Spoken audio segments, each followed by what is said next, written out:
Bonjour les amis, bienvenue sur cette bulle de sagesse numéro 75 où nous parlons aujourd'hui encore de parentalité et de ces enfants qui nous en font voir de toutes les couleurs.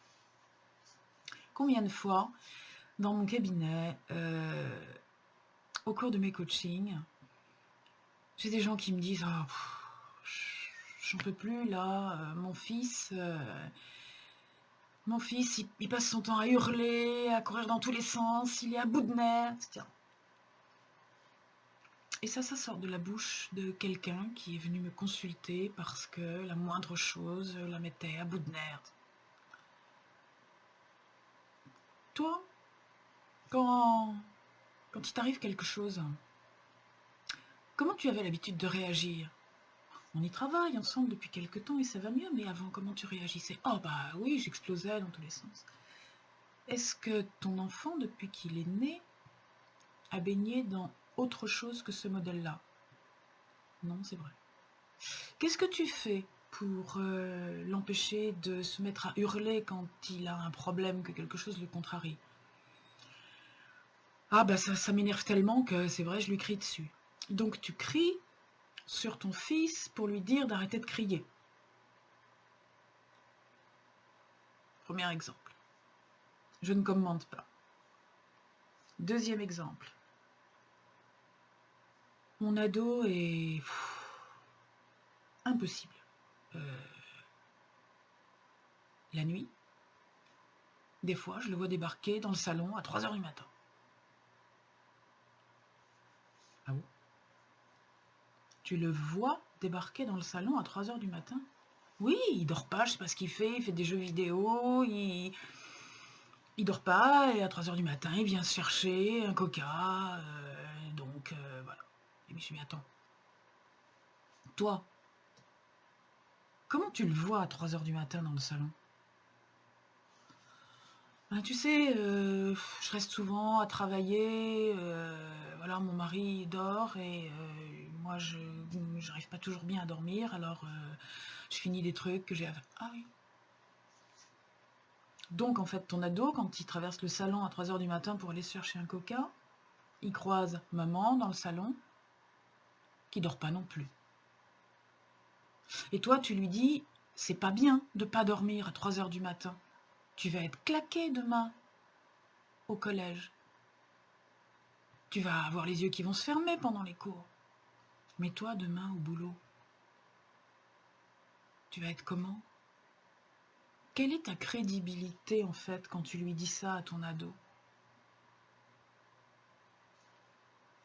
Fin du 2e chapitre. 3e chapitre. Ma fille, est pas bien du tout. Bon, d'accord. Quel âge elle a? Ah, elle a 24 ans. Et comment ça se fait qu'elle est pas bien? Bah, je sais pas, elle me dit rien. Tu as essayé de lui parler? Oui, oui, j'ai essayé de lui parler, elle veut rien me dire. J'ai su par une de ses copines qu'elle avait fait une tentative de suicide. Elle m'a rien dit, j'ai rien su, personne d'autre m'en a parlé. Alors tu comprends, bah, je suis paniquée. Est-ce que tu as eu l'occasion d'évoquer ça avec elle? Oui, oui, elle veut pas me parler, elle veut rien me dire. Ok. Et entre vous, la communication, d'habitude, ça se passe comment? Par exemple, toi, quand tu as eu ton cancer il y a 2 ans, comment ça s'est passé? Comment vous en avez parlé? Ah, j'ai rien dit. Comment ça, tu lui as pas dit que tu avais un cancer?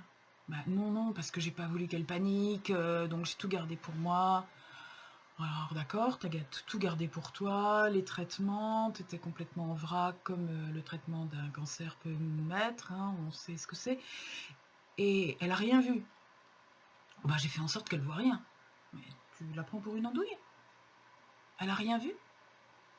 Elle a pas vu comment tu avais maigri, elle a pas vu comment tu avais vieilli, elle a pas vu comment tu étais fatiguée, épuisée, elle a pas vu que tu étais arrêtée à la maison. Elle a rien vu.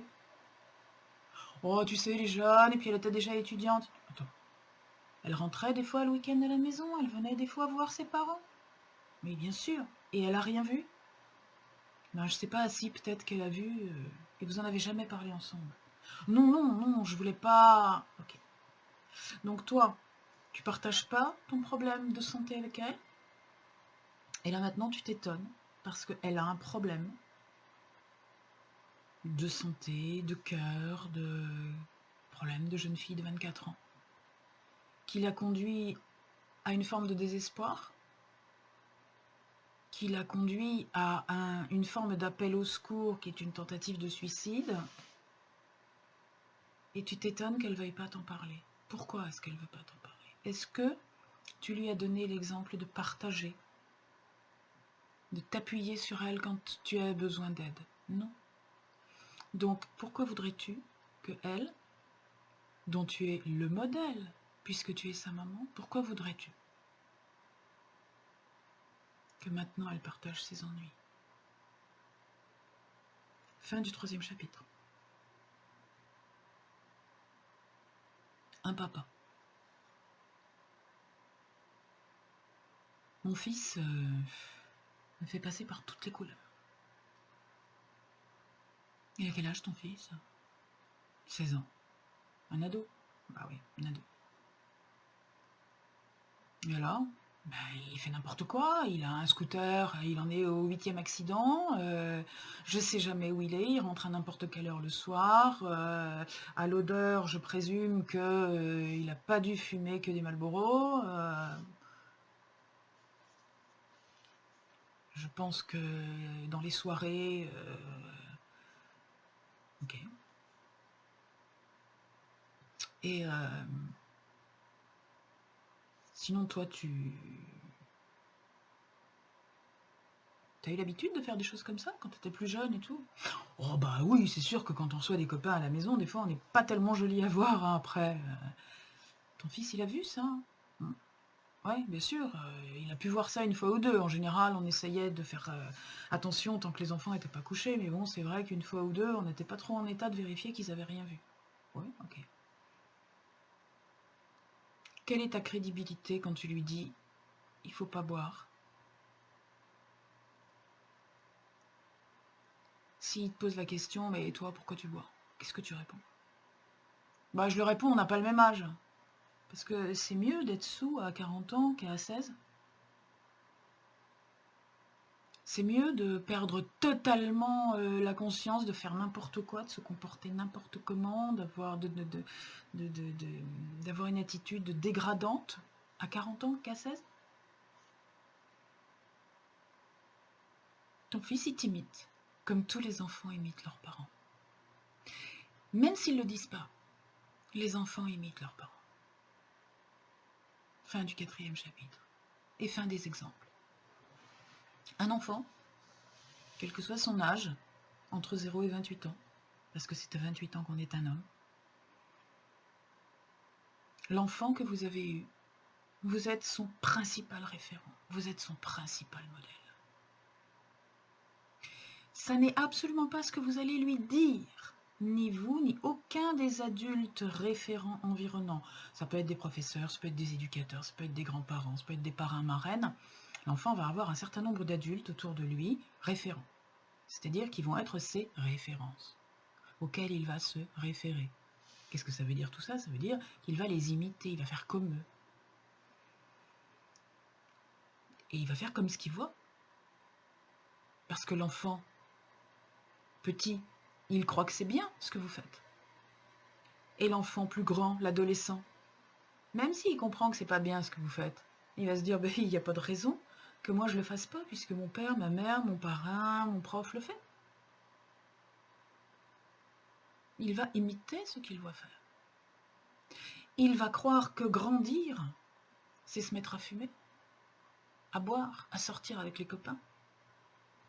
Si vous êtes bagarreur, il va croire que la force et la puissance, c'est de casser la figure à quelqu'un. Si vous êtes irrespectueux avec sa mère, il va croire que les femmes ne sont pas respectables. Si vous mangez n'importe quoi, il va croire que l'alimentation ne contribue pas à la santé et qu'on peut faire n'importe quoi.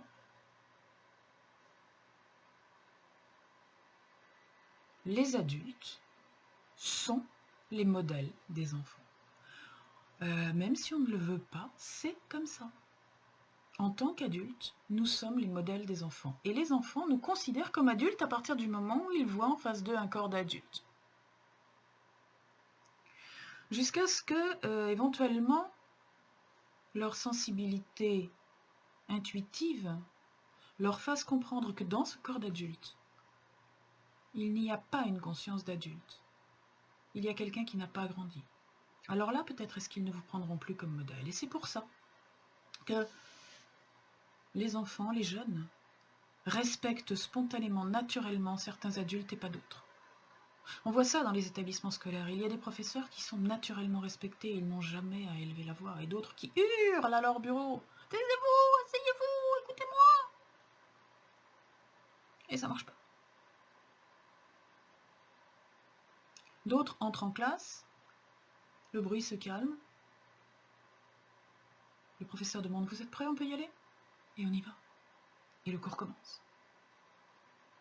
Ça, c'est toute la différence entre l'adulte qui sert de modèle et le corps d'adulte qui héberge un état d'esprit d'adolescent. Les enfants, jusque assez tard normalement, s'ils ne sont pas un petit peu esquintés par l'éducation, les enfants ont cette perception intuitive de qui vous êtes réellement, qui est votre être intérieur. Ils vont respecter. Après, ce qu'il faut savoir aussi, c'est qu'un enfant, comme un adolescent, va imiter ce qui l'arrange. C'est-à-dire que si c'est plus difficile d'être quelqu'un de sérieux, de rigoureux, de ponctuel, de tout ce qu'on veut, et qu'à côté, par exemple, imaginons que l'un des deux parents, maman, soit très consciente au niveau santé, comportement, ponctualité, respect, hein, et papa non, ben évidemment, on va imiter papa la plupart du temps, parce que c'est plus facile. Bon, ça contribue aussi au désaccord entre les couples, très souvent.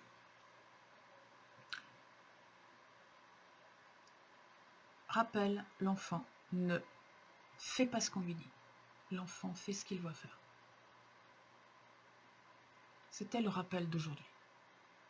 Si votre enfant vous pose problème, ne venez pas me dire mon enfant est terrible, il fait ci, il fait ça. Quand on gratte un tout petit peu sous le vernis, votre enfant fait la même chose que vous, en fait. Donc si vous voulez que votre enfant fasse autrement, si vous voulez que votre enfant se comporte idéalement, eh bien il faut que vous vous comportiez vous aussi comme un modèle. Ça se médite? Bon courage!